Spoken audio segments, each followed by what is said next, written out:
Saya Dini Pangesti. Instrumen keuangan. Pengertian kas dan piutang merupakan contoh dari aset keuangan. Aset keuangan merupakan bagian dari instrumen keuangan. Instrumen keuangan adalah suatu kontrak yang menambah nilai aset atau liabilitas keuangan. Berikut adalah standar akuntansi yang mengatur instrumen keuangan. Yang pertama, PSAK 50. Instrumen keuangan, penyajian revisi adopsi dari IAS 32, Financial Instrument Presentation. Yang kedua, PSAK 55, Instrumen Keuangan, Pengakuan dan Penilaian atau Revisi 2013, adopsi dari IAS 39, Financial Instrument Recognition and Valuation. Yang ketiga, PSAK 60, Instrumen Keuangan, Pengungkapan atau Revisi 2013, adopsi dari IFRS 7, Financial Instrument Disclosure.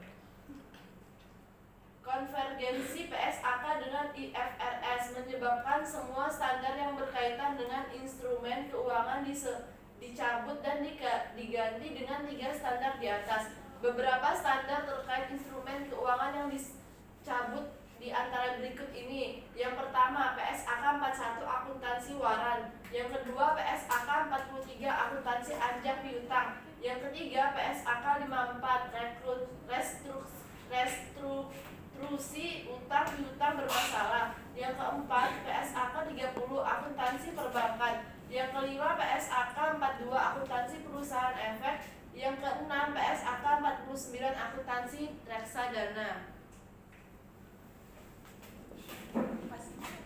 Aset keuangan terdiri atas 1. Kas baik dalam bentuk kas di dalam perusahaan dalam bentuk uang tunai maupun kas yang disimpan di dalam bank. Yang kedua, instrumen ekuitas yang diterbitkan entitas lain. Yang ketiga, hak kontraktual. A. Untuk menerima kas atau aset keuangan lainnya dari entitas lain. B. Untuk mempertukarkan aset keuangan dengan entitas lain dengan kondisi berpotensi untung. Yang keempat, kontrak yang akan atau mungkin diselesaikan dengan menggunakan instrumen ekuitas yang diterbitkan oleh entitas dan merupakan A. Non-derivatif, di mana entitas harus atau mungkin diwajibkan untuk menerima sejumlah yang bervariasi dari instrumen yang diterbitkan entitas. B. Derivatif yang akan atau mungkin diselesaikan selain dengan mempertukarkan sejumlah tertentu kas atau aset keuangan lain dengan sejumlah tertentu instrumen ekuitas yang diterbitkan entitas.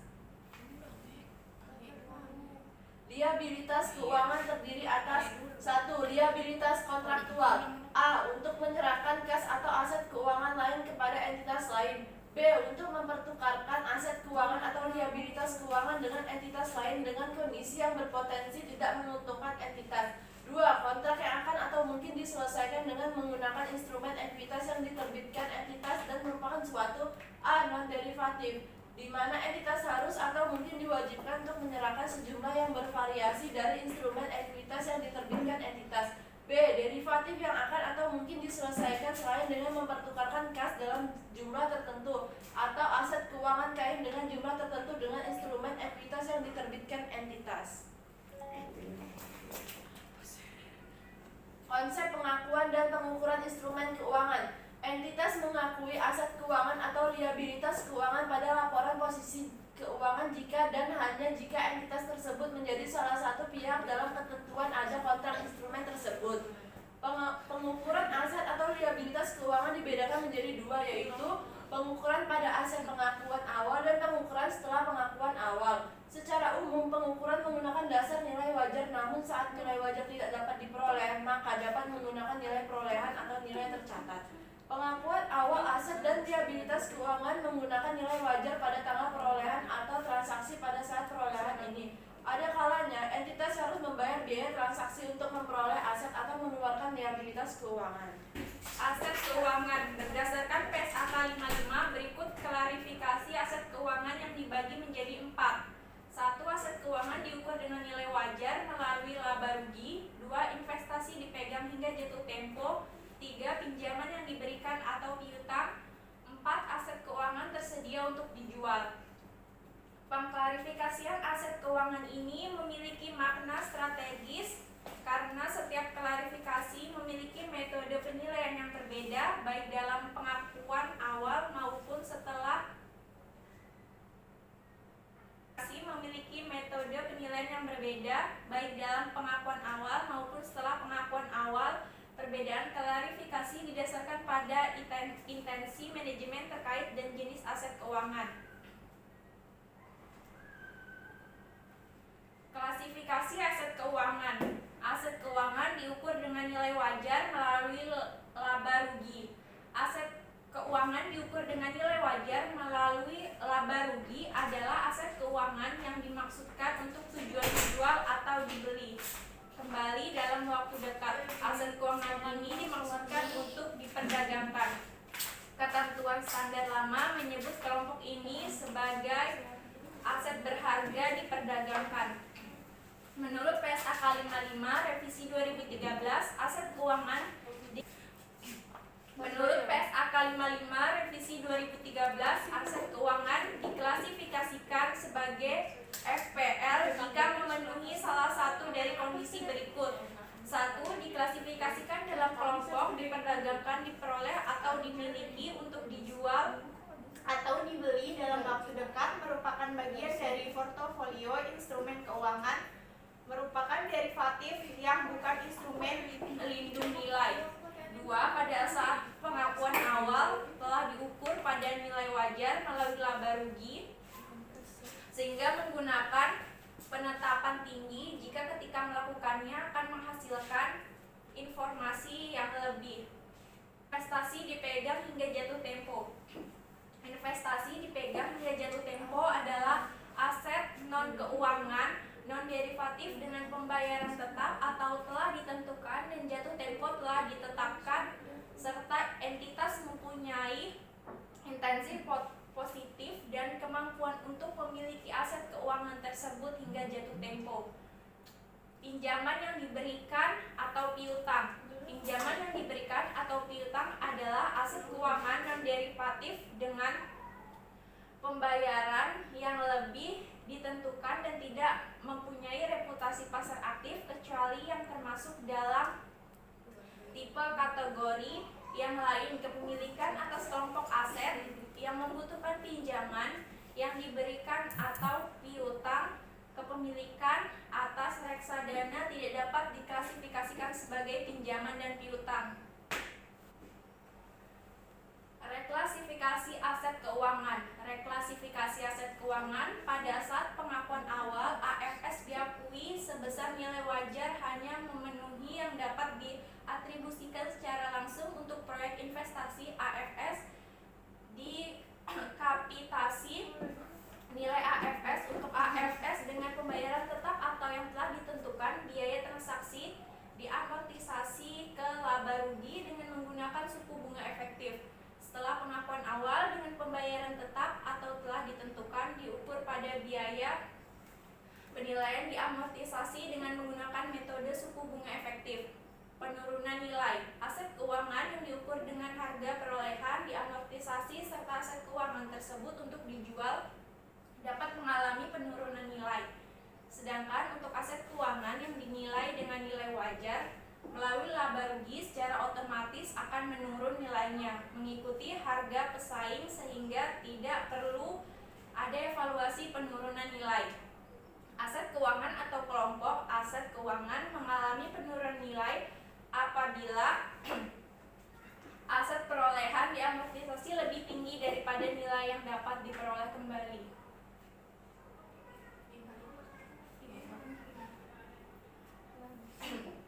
Penghentian pengakuan. Pada saat kontak berakhir, aset keuangan tidak lagi diakui dalam laporan posisi keuangan.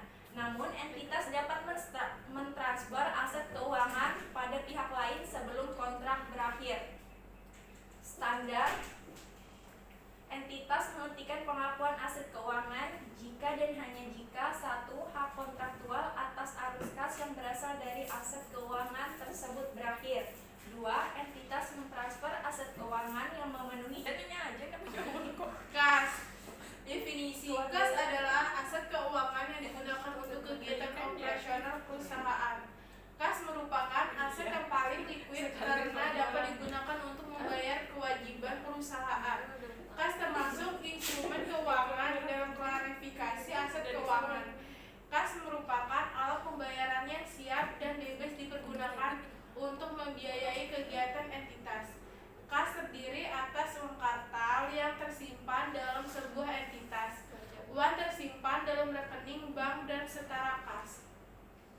Secara umum, kas dapat digunakan sebagai alat pembayaran untuk aktivitas operasi perusahaan tanpa suatu pembatasan. Ada kalanya kas dimiliki untuk tujuan tertentu, sehingga tidak bebas digunakan untuk kegiatan operasional perusahaan. Kas yang dicadangkan dengan penggunaan khusus tidak boleh dikategorikan sebagai kas, tetapi diklasifikasikan sebagai dana cadangan jika digunakan untuk memenuhi kewajiban yang akan jatuh tempo kurang dari 1 tahun. Dana cadangan ini akan diklasifikasikan sebagai aset lancar. Kas yang dicadangkan untuk kegiatan khusus yang akan digunakan lebih dari 1 tahun, klasifikasinya dalam aset tidak lancar. Pengendalian kas. Kas merupakan aset likuid yang mudah digunakan, banyak yang menginginkan sehingga mudah dicuri oleh pihak yang tidak bertanggung jawab. Untuk itu, entitas perlu merancang pengendalian internal yang baik agar kas perusahaan aman dan terlindungi. Perlindungan terhadap kas dapat berupa fisik maupun perlindungan untuk menjaga agar kas tidak digunakan untuk kepentingan yang tidak seharusnya. Berapa bentuk pengendalian terhadap kas? 1. Pemisahan tugas antara pihak yang melakukan antara realisasi dengan pembayaran, pihak yang melakukan pengelolaan kas dan pencatatan, pihak penggunaan dan pihak pembayaran. Tingkat pemisahan tugas disesuaikan dengan kebutuhan entitas. Pada entitas yang besar, pemisahan tugas dilakukan dengan terpisah, namun dalam entitas kecil, pemisahan tugas tidak dapat dilakukan secara ideal. Utamanya harus ada cross-check dan kontrol dari pihak lain, sehingga penyalahgunaan wewenang dapat dihindari. 2. Penggunaan lemari besi berangkas untuk menyimpan kas atau di ruang tertutup dengan akses terbatas. 3. Penerimaan dan pengeluaran kas menggunakan rekening yang berbeda. 4.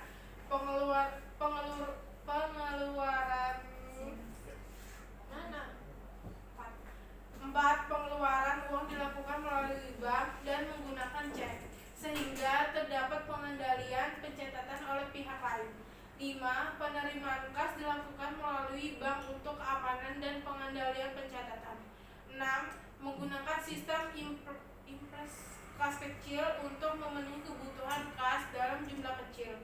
7. Rekonsiliasi antara pencatatan perusahaan dengan rekening koran bank. Sistem impres kas kecil untuk memenuhi kebutuhan pengeluaran kas dapat impres kas kecil untuk memenuhi kebutuhan pengeluaran kas dalam jumlah kecil. Entitas berbentuk dana kas kecil. Jumlah dana kas kecil disesuaikan dengan kebutuhan entitas. Semakin besar ukuran entitas dan kebutuhan pengeluaran dana kas kecil besar, maka akan dibentuk kas kecil dengan jumlah besar. Terdapat 2 sistem kas kecil, yaitu sistem impres dana tetap dan 2 sistem kas kecil, yaitu sistem impres dana tetap dan floating sistem. 1. Sistem impres kas kecil adalah mekanis kas kecil di mana dana dipertahankan tetap pada awalnya dibentuk dana kas kecil dalam jumlah tertentu. Setiap ada pengeluaran akan dibuat bukti pengeluaran tetapi tidak dibuat jurnal. 2. Floating system. Dalam sistem ini dana kas kecil tidak ditetapkan sejumlah tertentu sehingga saldonya bervariasi dari waktu ke waktu. Penggantian tidak didasarkan jumlah terpakai tetapi seringkali ditetapkan sejumlah tertentu. Misalnya uang pertama kali dibentuk dana kas kecil sebesar 5 juta. Setiap bulan ditambah dan sejumlah nilai yang sama tanpa memperhatikan jumlah dana yang terpakai, akibat saldo kas kecil akan berubah.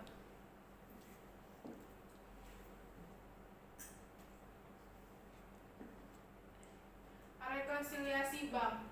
Tujuan rekonsiliasi adalah untuk mencocokkan antara pencatatan di perusahaan dengan pencatatan kas yang dilakukan oleh bank yang mengelola uang perusahaan. Rekonsiliasi ini dapat mengurangi potensi timbulnya kesalahan pencatatan dan juga potensi hilangnya uang perusahaan. Secara umum, Penyebab perbedaan saldo dalam praktek bank dengan saldo menurut pencatatan entitas adalah sebagai berikut. 1. Penerimaan yang dilakukan oleh bank namun belum diketahui oleh entitas. 2. Penerimaan yang dilakukan oleh entitas namun belum disetorkan oleh entitas atau sudah disetorkan namun belum terlihat dalam rekening koran bank. 3. Pengeluaran yang dilakukan oleh bank namun belum diketahui oleh entitas. 4. Pengeluaran yang dilakukan oleh entitas namun belum diambil oleh pemegang cek. 5. Kesalahan mencatat dalam menjadi baik oleh bank maupun Piutang dan pinjaman yang diberikan. Definisi dan jenis. Piutang adalah kredit yang disalurkan kepada pihak lain dalam laporan posisi keuangan diklarifikasi sebagai pinjaman yang diberikan. Untuk perusahaan dagang dan manufaktur, jenis piutang terkait dengan pendapatan sebagai piutang usaha. Bentuk klaim pada pihak lain dapat didasarkan perjanjian utang piutang secara tertulis, namun dapat juga didasarkan pada perjanjian atau komitmen tidak tertulis. Klaim yang didasarkan pada perjanjian tertulis disebut wesel tagih. Piutang didasarkan pada fakta dari transaksi. Piutang dagang dalam perjanjian diklarifikasikan sebagai piutang dari pihak berrelasi dan piutang dari pihak ketiga. Wesel tagih. Wesel tagih merupakan klaim perusahaan kepada pihak ketiga yang didukung janji tertulis untuk membayar dalam jangka waktu tertentu. Wesel merupakan janji tertulis yang tidak bersyarat, dibuat oleh pihak yang satu untuk pihak yang lain, ditandatangani oleh pihak pembuatnya untuk membayar sejumlah uang atas permintaan atau pada suatu tanggal yang ditetapkan.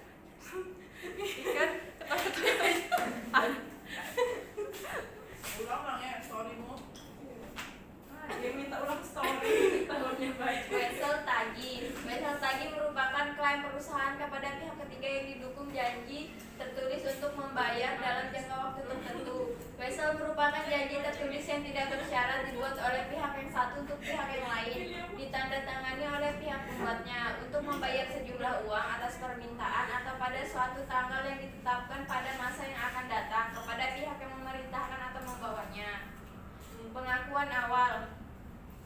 Dalam transaksi penjualan pendapatan, pengakuan piutang dikaitkan dengan pengakuan pendapatan sesuai dengan PSAK 55. Piutang diakui oleh entitas sebesar nilai wajar. Nilai wajar merupakan harga perolehan atau nilai pertukaran antara kedua belah pihak pada tanggal transaksi. Referensi yang digunakan untuk menentukan tingkat suku bunga pasar adalah suku bunga yang berlaku untuk piutang serupa di pasar. Dalam praktiknya, sering juga digunakan tingkat suku bunga risk free ditambah risk premium. Biaya transaksi. Biaya transaksi adalah biaya yang dikeluarkan untuk memperoleh piutang. Nilai biaya transaksi ini dicatat menambah perolehan piutang dan mengaruhi tingkat suku bunga efektif yang akan dikenakan. Jurnal sah pemberian dan peminjaman. Penghitungan penurunan nilai. Jumlah penurunan nilai adalah seluruh nilai piutang tercatat, nilai jaminan yang dikuasai oleh perusahaan, atau jika tidak ada, semua piutang akan dihapuskan dan akan diakui oleh perusahaan sebagai beban. Ada beberapa teknik untuk menghitung tingkat penurunan nilai Degan menggunakan analisis statistik. Di antaranya adalah metode pembedaan rata-rata, average charge method. Dihitung jumlah pinjaman neto yang dihapuskan, yaitu pinjaman yang dihapuskan dikurangi pinjaman yang telah dihapuskan namun dapat ditagih, resofree. Dan metode long run yakni menghitung probabilitas pada periode saat ini akan tetapi menjadi piutang pada periode berikutnya. Penghitungan nilai dan cadangan menggunakan metode cadangan sebagai berikut. Diskon penjualan. Perusahaan seringkali memberikan diskon atau potongan, baik potongan harga maupun kuantitas. Perusahaan memberikan potongan harga pada pelanggan pada masa promosi, misalnya hari raya, awal sekolah, dan awal tahun. Potongan harga seringkali diberikan kepada pelanggan tertentu karena telah lama menjadi pelanggan atau pelanggan tersebut menjual barangnya kepada pihak lain atau grosir. Nilai setelah diskon adalah harga wajar dari perolehan piutang tersebut. Pendapat tidak akan diakui. Diskon penjualan yang dikaitkan dengan metode pembayaran dapat dicatat dengan menggunakan dua metode, yaitu metode piutang neto atau net method dan metode piutang bruto atau gross method. Sekian dari kelompok kami, kurang lebihnya